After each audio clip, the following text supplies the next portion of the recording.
Hi everybody. So I wanted to make a video correcting a previous video that I did. So a while back I did a video covering what is a sociopath.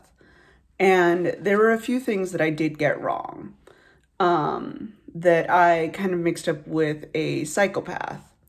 So I was actually able to go back, and I was able to actually talk to a couple of medical professionals that have at least a little bit of training in psychology and mental health. So I was able to talk to a retired family doctor and actually someone that is currently a therapist and has worked with people in the past that could be considered sociopaths and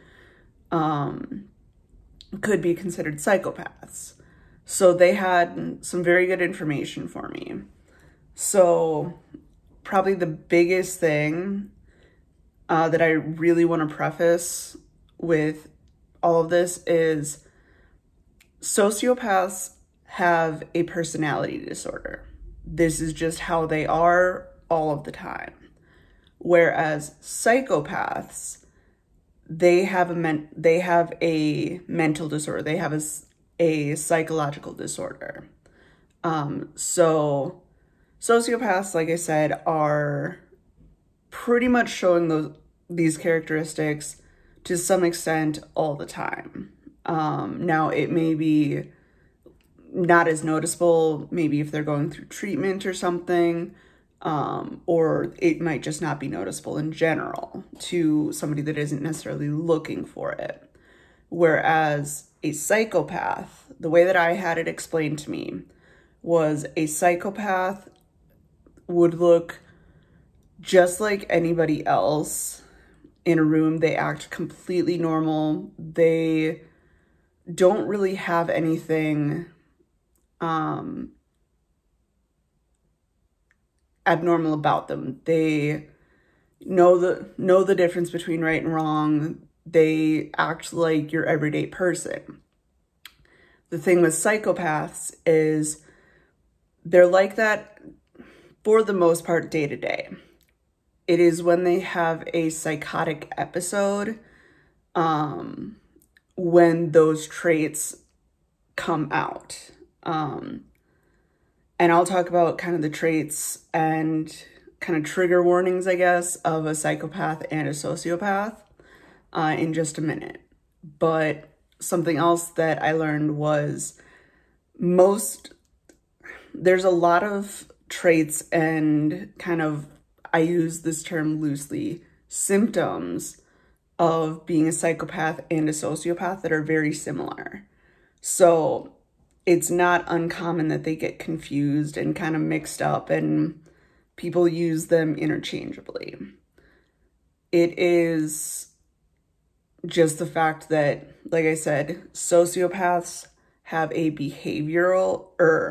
it's part of their personality. This is something that they cannot control, or it's just part of who they are. It's an everyday thing. Psychopaths, like I said, they have a psychological issue. So I have a list that I actually was able to get from Mayo Clinic, between Mayo Clinic and the national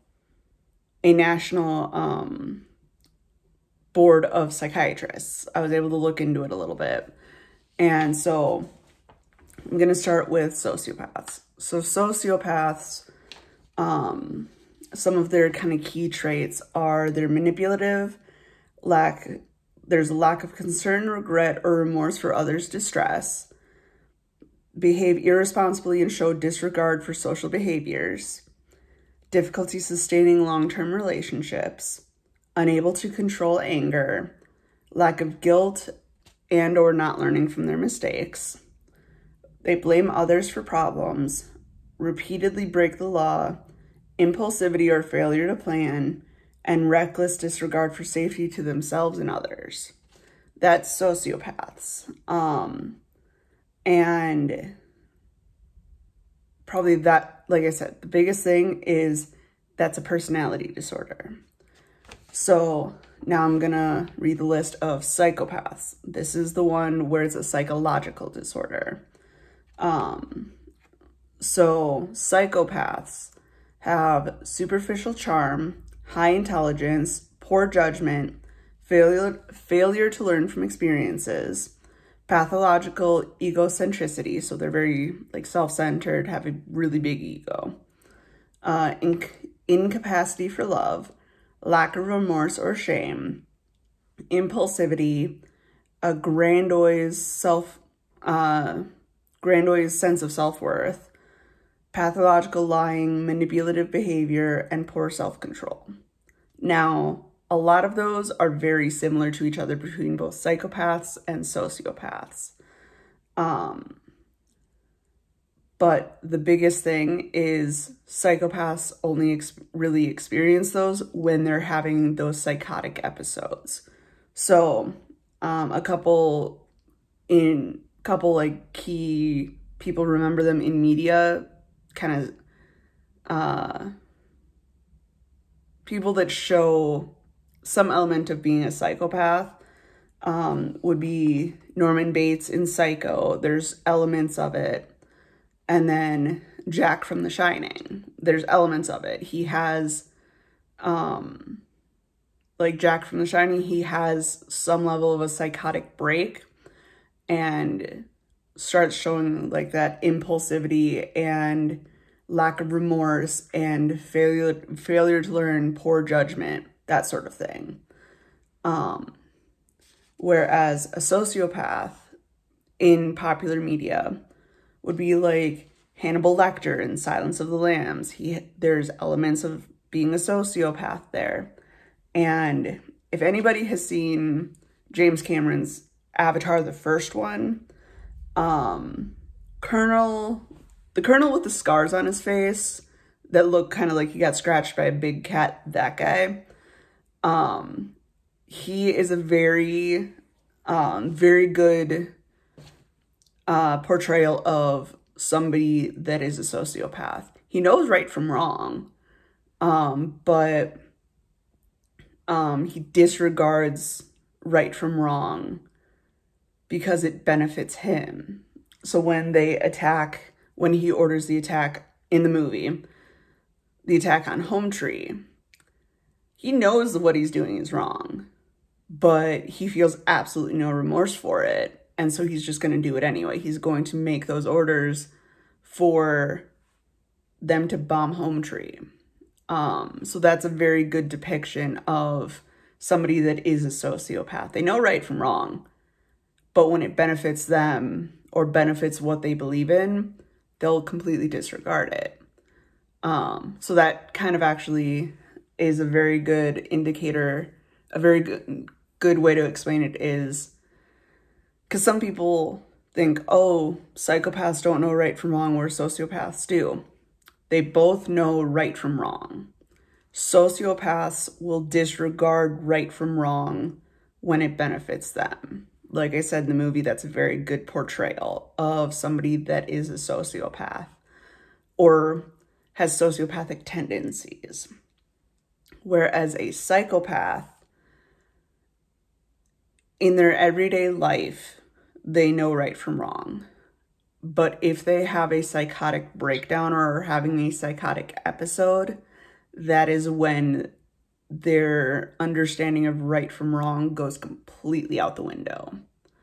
So I hope that kind of helps explain a little bit more of the differences between sociopaths and psychopaths.